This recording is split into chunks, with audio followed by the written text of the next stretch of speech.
नमस्कार, आप देख रहे हैं 4 PM। मैं हूं आपके साथ सिमरन। लोकसभा चुनाव के बाद से देश की सियासत में सियासी घमासान मचा हुआ है। विपक्ष लगातार मोदी सरकार की नाकामी को लेकर जमकर निशाना साध रहा है। सड़क से लेकर सदन तक विपक्ष मोदी सरकार पर लगातार हमलावर है।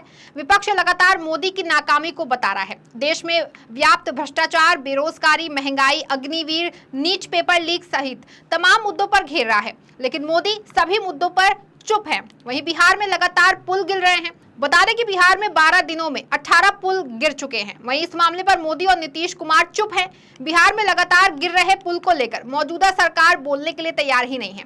पुलों के उद्घाटन के समय मोदी की बड़ी बड़ी तस्वीर जो है वो सामने आती है और वो सरकार की सबसे बड़ी उपलब्धियों में से एक होती है, लेकिन यहाँ पर सरकार फेल हो जाती है।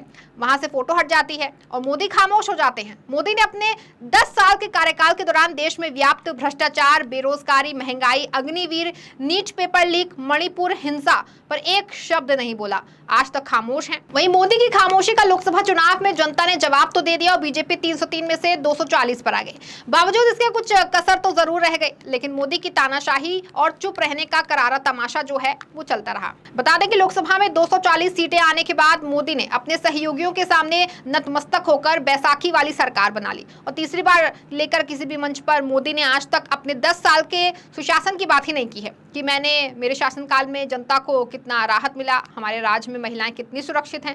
जैसे जैसे लोकसभा सत्र की शुरुआत हुई, इसके बाद से फिर वही पुरानी प्रथा शुरू हो गई और अपनी नाकामी को छुपाने के लिए 2014 से पहले की बात करने लगते हैं। आपको बता दें कि सदन के दावे लगातार फेल होते जा रहे हैं। मोदी के विकास छोड़कर सिर्फ फोटो खिंचवाने का शौक है।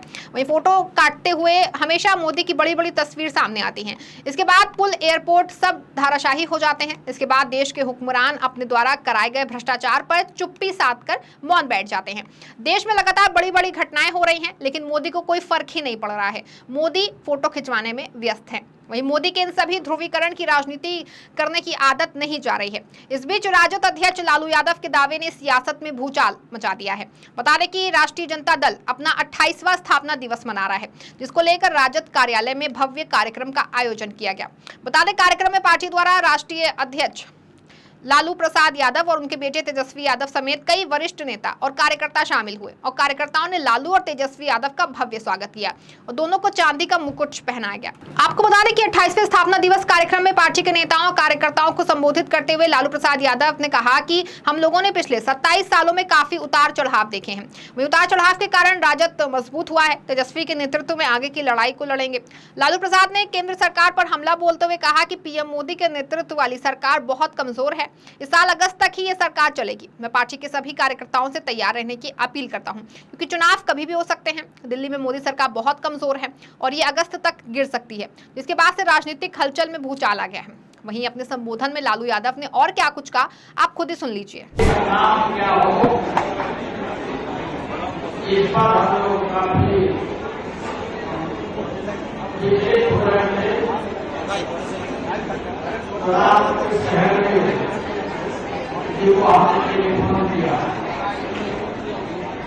पार्टी का क्या नाम रखा गया था, तो उन्होंने ही सुझाव दिया था कि राष्ट्रीय जनता दल, और राष्ट्रीय जनता दल नाम पड़ा और इस नाम को लेके हमने चारों तरफ सारे देश बहुत सारे राज्यों के मुख्यमंत्री, प्रधानमंत्री, कई लोगों को उन्होंने समर्थन किया और आगे बढ़ाए। आप सभी कार्यकर्ताओं से, नेताओं से करती है ये चुनाव कभी भी करा सकते हैं। दिल्ली की सरकार बहुत सरकार है, दिल्ली के मोदी की सरकार बिल्कुल कमजोर है। हो सकता है कि अलग करके अगस्त में इनकी सरकार शासन का कम है और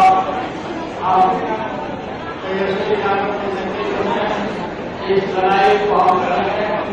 आपने दिया है और आप पर भरोसा किया है। आप एकजुट करके पार्टी को मजबूत करिए।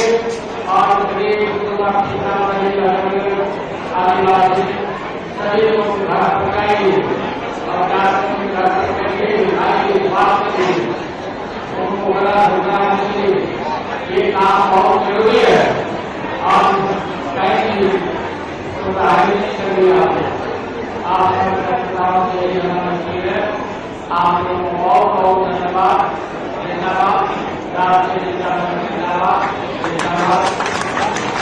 वहीं तेजस्वी यादव ने अपने पिता के बयान पर सहमति जताते हुए कहा कि केंद्र की सरकार 5 साल नहीं चलेगी और उन्होंने दावा करते हुए कहा कि नीतीश कुमार 2024 में या 2025 में विधानसभा चुनाव कराएंगे, राजद की सरकार बनाएगी। वहीं उन्होंने कहा कि थोड़ा और मेहनत करें तो ज्यादा सीट जीतेंगे। तेजस्वी यादव ने आरोप लगाया कि हम लोगों को 10 से 12 सीटों पर गलती करके राजद को हराया गया। भाजपा पर हमला बोलते हुए भाजपा आरक्षण विरोधी पार्टी है और कहा कि जाति आधारित जनगणना 75% आरक्षण सीमा बढ़ाया। भाजपा सत्ता में आते ही 75% आरक्षण को रोकने की साजिश रची और उन्होंने कहा कि भाजपा संविधान और आरक्षण विरोधी है। तेजस्वी यादव 5 लाख नौकरियां देने का काम किया, 3 लाख नौकरी का प्रावधान फाइल भी बढ़ा दिया गया। इस दौरान और क्या कुछ कहा, आप सुन लीजिए। शेड्यूल 9 में लोगों ने क्यों नहीं डाला? उस पर कोई चर्चा नहीं करते, बात नहीं करते, क्या काम होगा? दूसरी लड़ाई हम लोगों की रहेगी। अब तो मुख्यमंत्री जी सरकार में शामिल है और देखते हैं कि अभी इन लोगों का मीटिंग हुआ जदयू का दिल्ली में, खाली लिखित में कि 75% में हो जाना चाहिए 9 शेड्यूल, बिहार को विशेष राज्य का दर्जा मिल जाना चाहिए। मांग किससे रहे भाई? करने वाला कौन है? बिहार में सत्ता में आप बैठे, केंद्र में आप बैठे हैं, फिर भी मांग ही कर रहे हैं, तो आपकी जरूरत क्या है उस कुर्सी पे बैठने की? खाली करिए आप कुर्सी।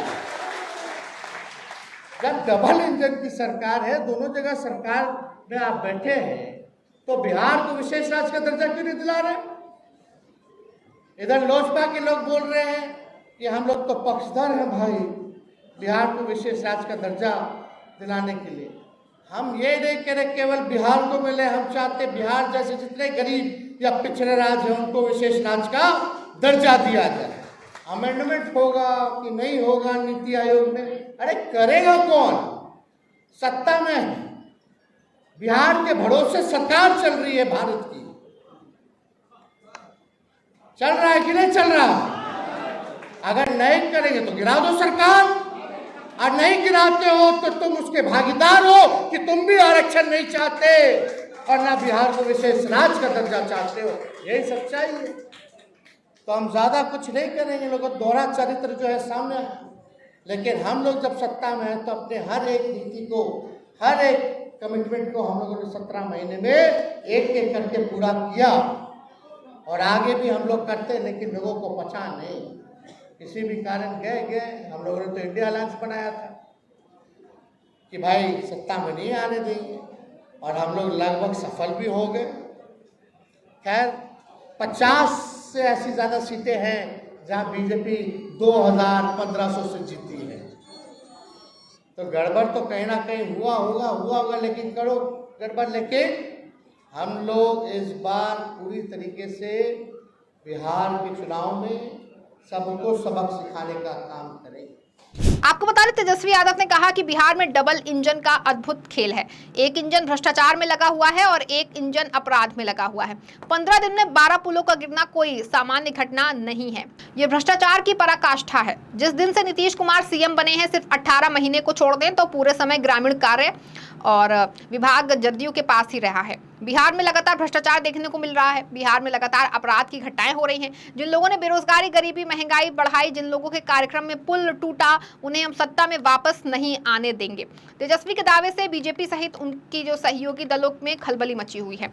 वहीं इन दावों का आने वाले समय में कितना असर होता है, ये तो खैर आने वाले वक्त में पता ही चल जाएगा। इस खबर में फिलहाल बस इतना ही। ऐसी तमाम राजनीतिक खबरों के लिए बने रहें और जुड़े रहें 4 PM के साथ। धन्यवाद।